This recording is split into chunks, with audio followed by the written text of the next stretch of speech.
Hi everyone, welcome to another video. I'm Rébecca and today I'm going to talk about the books that I've read in the first part of November. I can't believe we're already halfway through November. I think we're still in October, so it felt weird to collect the books that I've read in the past 2 weeks, and I was just surprised. Oh, whoa, I thought they hadn't been that much, but then that ended up still being a nice amount. I've finished listening to 2 audiobooks, one I actually just finished right now. I've read 4 physical books and I have DNF'd 1 book. And just as last time, I'm going to start with the book that I DNF'd, and that is Sharks in the Time of Saviours by Kawai Strong Washburn. So this is set on the island of Hawaii, and it's supposed to be a family drama, which is the reason I picked it up, because I wanted to read first about Hawaii for my Reading Around the World project, and also I needed to pick up a family drama for my second wave book bingo. Unfortunately, this was not for me. So the plot: we meet a family in Hawaii who does not have a lot of money, and the second son, the middle son of the 3, they've got father, mother, 3 children, turns out that he has kind of magical powers. At one point, the whole family is on a boat trip and he falls out of the boat and the sharks don't eat him, and that's the start of him being kind of revered by the community. And later other stuff happens that makes him the hero of the family, the hero of the community, and he suffers from the responsibilities that brings with it. And we also have the point of view of his older brother and his younger sister, who feel that they have to compensate a lot to be seen. So the older brother becomes a basketball player. I can't remember if he reached the NBA or not, but he goes kind of high up, and you see how he struggles to be something because he has to be able to be compared to his brother. And then we've got the younger sister. She's more of an academic, and she is just working all the time at school because that's the only thing that she's good at, and she feels that that's the only thing that she can do to be slightly visible. And she goes on to be to go to university and etc., and still she feels she's not being seen. And the older brother and the younger sister they struggle with a relationship with their parents, because every time the parents call them, it's, oh, and have you heard from your brother? So that part is kind of interesting. I like the premise, but the writing style is not for me. It's very dark and convoluted, and I didn't feel any attachment at all to the characters. They had all these things happening and they were struggling, and somehow, because of the way it was written, I didn't care. So yeah, I was just, it's not even that I was frustrated with them, it was just like, meh, okay, it's just a bit dark. Maybe that was it, that it was just a little bit dark for this time of the year and that I needed something more light. I think that might have been it, but I don't think I'm going to pick it up anytime soon anymore. I'm going to bring this back to the library. So that was unfortunate, and now I have to find another family drama for my second wave book bingo. Anyway, also for the second wave book bingo, I have finally read Au nom du Japon by Hiro Onoda, which in English is translated to No Surrender. This was fascinating. It's non-fiction, and it's the story of Hiro Onoda, a Japanese soldier who in the Second World War is educated to become some kind of a spy in the Japanese army, and his first task is to go to a Philippine island and to do something. And that doesn't really work out. The Americans arrive, and he has to hide in the jungle with a couple of other people. And when the Second World War ends, he does not believe that is the case. He sees that as propaganda from the Americans, as a way to get them out of their hiding places, and then they will be murdered. So he stays in the jungle with 3 other people. And he stays, and he stays, and he stays, and he stays for 29 years. And this book is about how all of that came to place, what was happening in his head, how he lived, his relationship also with the others. The others don't all stay 29 years. Some of them die, some of them do end up going to the authorities to ask, well, what's going on? And the most fascinating thing in here is what was happening in his head when he got all of these messages of what was happening in the world. Because 29 years is a long period of time, and especially when the first person from their group of 4 kind of leaves the group and comes back to say, the war is over, it's been 5 years. They all believe that he has been paid, he's been tortured to say these things. For every information that they get, even if it's when his family comes to say, you can come back, it's been 10 years, things have changed, he doesn't believe that. For everything that is given, they see that as a reason. See, the war is still going on. The Japanese are nearly mounting an attack to save this island. And that was fascinating.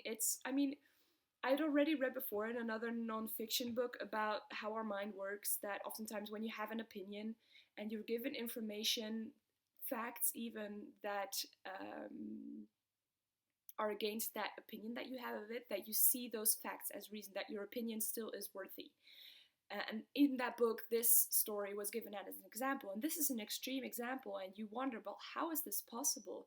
He was listening to radio, and there was no news about the Second World War, and even that for him was a reason that the war was still going on, because the Japanese could not lose.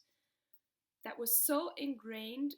That's another thing that's fascinating in his book, is how much faith and how much pride he has in his people, and that also the Japanese can't lose. They were taught that if there were big problems, that they were taught that they had to die for their country. So there still being Japanese people alive meant that the war wasn't done. So that was fascinating. We've also got obviously how they lived in the jungle, which was interesting because you'd think 29 years in a jungle, you'd get bored, but at one point they get a book, or he gets a book. I can't remember if he's alone by then, and he does not have time to read it because he's still so paranoid. He leaves his camp very often. He doesn't have one fixed camp. He moves all the time, or he's trying to find food, or he has to repair his clothes because the weather is so wet that all of his clothes kind of rot. It's very, very interesting. There are some parts that are a bit longer, and you just want him to. You understand. He's in the jungle. He's paranoid. But he's 29 years in the jungle. Of course, there are going to be some sections that are going to be somewhat longer, and you're like, okay, next. But yeah, fascinating. I highly recommend this. It was really, really interesting. Very interesting to learn about the Japanese pride in that way. That was really cool. The other non-fiction that I read is the Goede Immigrant, and this was edited by the Dipsaus podcast, and in English this would translate to the Good Immigrant. So these are 23 short stories. Well, they're not stories. They're 23 experiences from people that live in the Netherlands and that have an immigration background. And what I did not know when I started is that it's immigration from non-Western countries. And they all talk about racism, about how it's difficult to find your place. They talk about how their parents saw things. They talk about how they were treated in different circumstances. We've got a lot of different voices in here, and that was fascinating. There are a lot of very strong ones. They're 23, so you're not going to like all of them. Most of them were pretty short. I think most of them were like maybe 5 pages, so it was pretty.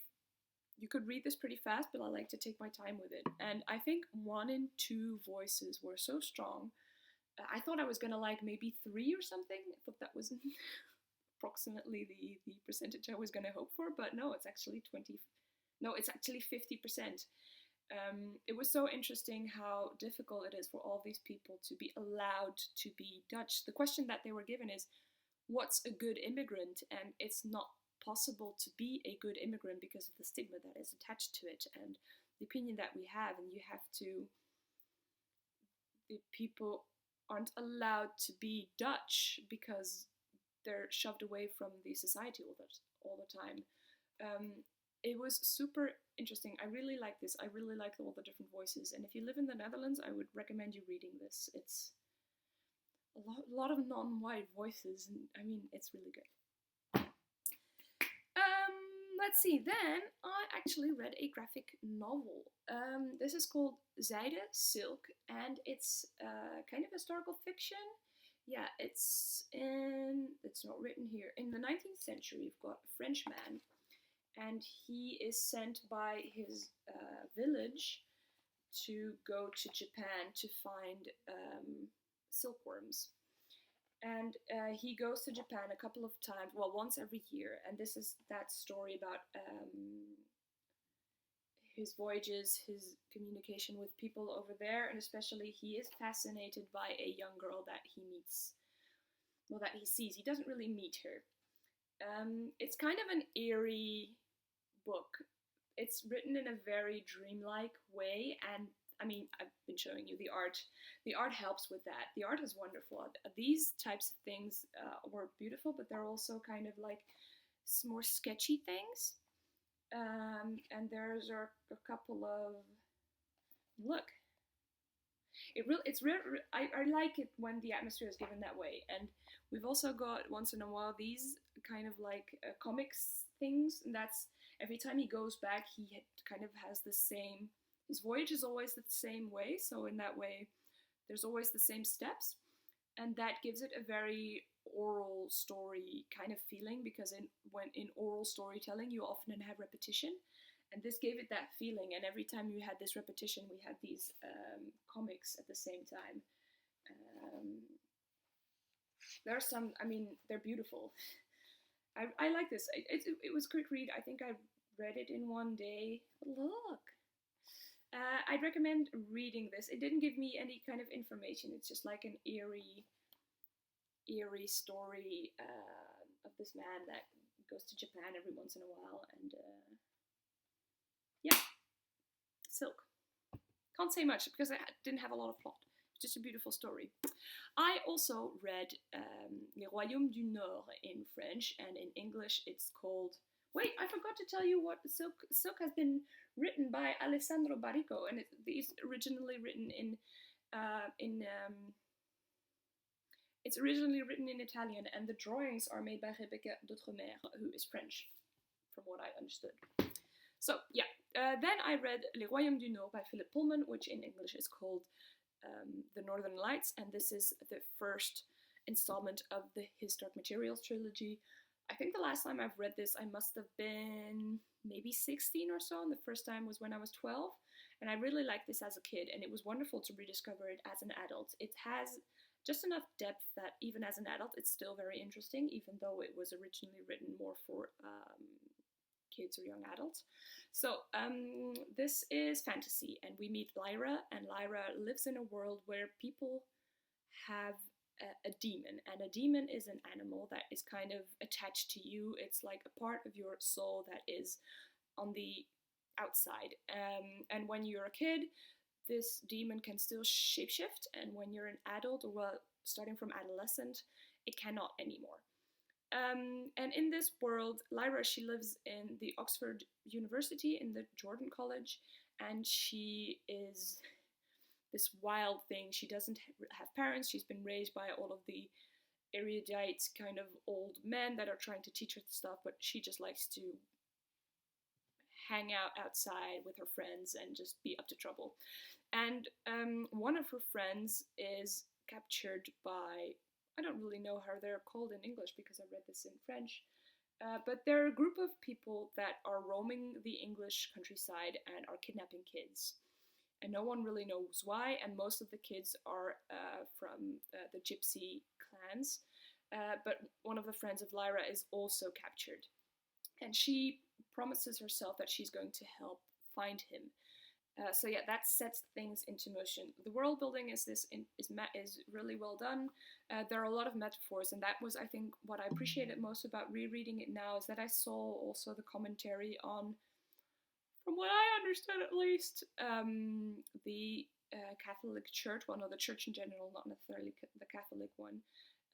Yeah, I'm looking forward to reading the other books. There are two others in this trilogy, and Phillip Pullman has been writing another trilogy that is part sequel, part prequel to this, and I already read the prequel volume, and I have the sequel, so I'm looking forward to that.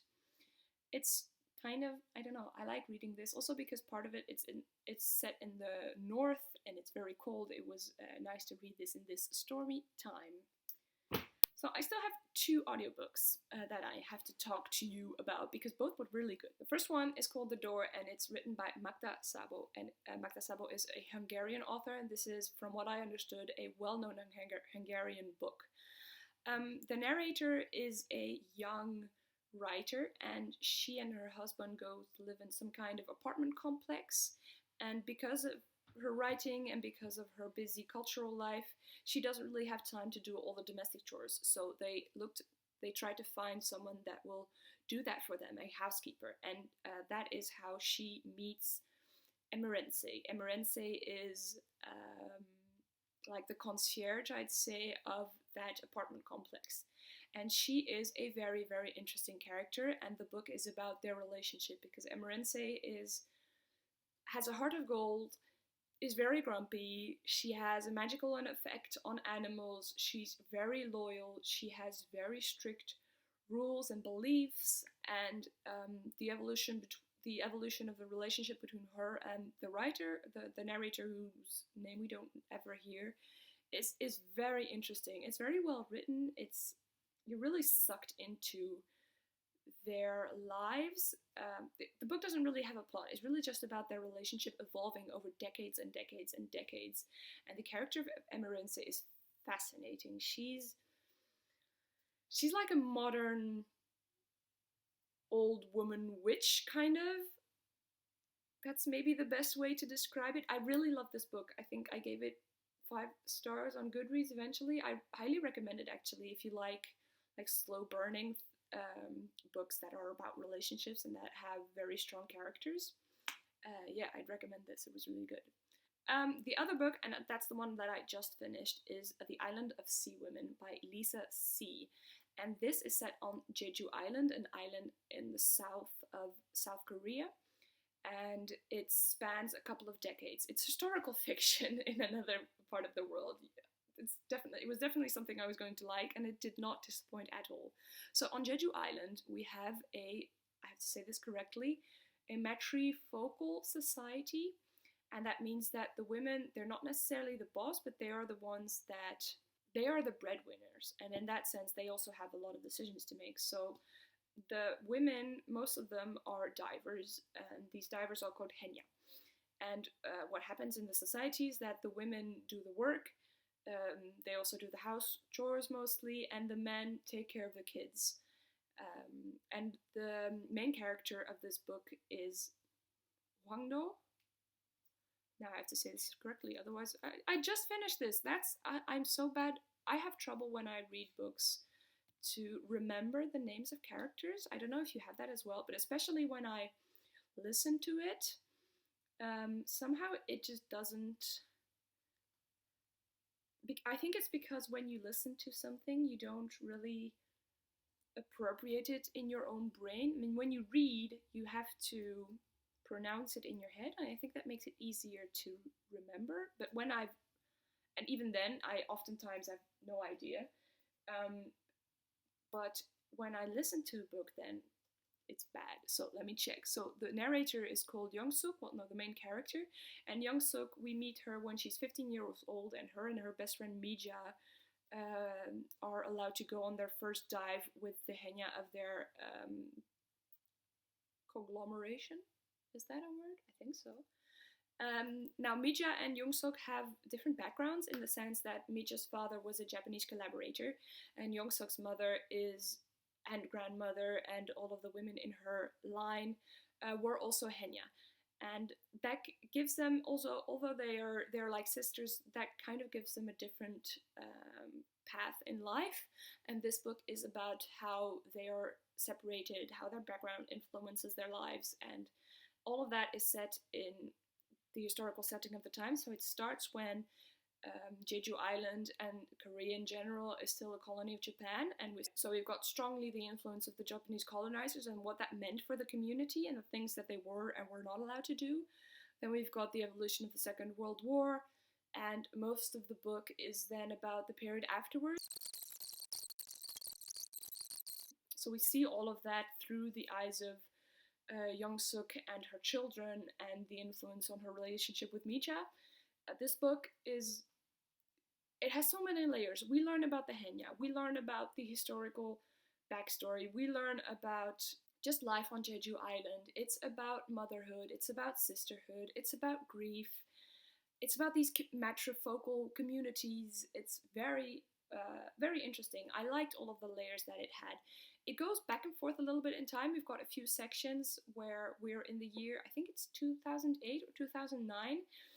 And it starts with that. So at that point, Young-suk is about 80-year-old, and she meets people that are the descendants of Mija, and we learn that there is this rift between them, and the book is about this rift, and that rift is, I think, the thing that came back all throughout the book, because other things kind of like evolve. If you like historical fiction, if you like to learn about other countries, I would recommend this book. It was very interesting. It had, like I said, many layers. There is something that prevents me from giving this 5 stars, but I don't know what that is. If that helps you in any way. I think those were all of the books that I've read in these last 2 weeks. I have been reading another book that is also about sharks. Apparently that's a theme, because we've got the sharks in the time of Saviours, we've got the Henya, and I have now been reading Haaienkoorts by Morten Stroksnes. I can do this. Stroksnes. Norwegian. And Haaienkoorts is Sharkfever. And I don't know yet what I think of this book. It has so much information. I am just 40 pages in, I think, and I have this rule that I'm only allowed to DNF a book after 50 pages. You have to kind of try to get into it before you can decide if you're gonna like it. And I still don't know with this book. I think after 20 pages, I'm like, nope, this is not gonna work. And now I still don't know. It's fiction, and it's about 2 men that are going to go hunt for this humongous Greenland shark. And it has so much information on the sea, on all the animals and sharks and the deep sea, and all of previous research that has been done in the sea. It's about the boats. It's about, I mean, I've already got this story about a highland cow that has been slaughtered, and this man goes to find little pieces, and he explains how nauseous he is. So it's very detailed, and I don't know yet what I think of it. So if you've read this book, I'd like to know what you think, because I'm still in dubio. Anyway, those are the books that I've read in the past 2 weeks. Have you read any of these? What are your thoughts? Have you read also already the second book from the Book of Dust series by Phillip Pullman? Because I'd love to hear if I'm right to have high expectations, or I should already start lowering them. That's all for now. I'll see you in the next video. I don't know when that is. You might have noticed that there was no video up last week. I just didn't really feel like it. Didn't really have energy. The weather isn't great. Yeah, I've got baby bunnies. That's the happy thing in my life right now. Anyway, gonna stop rambling.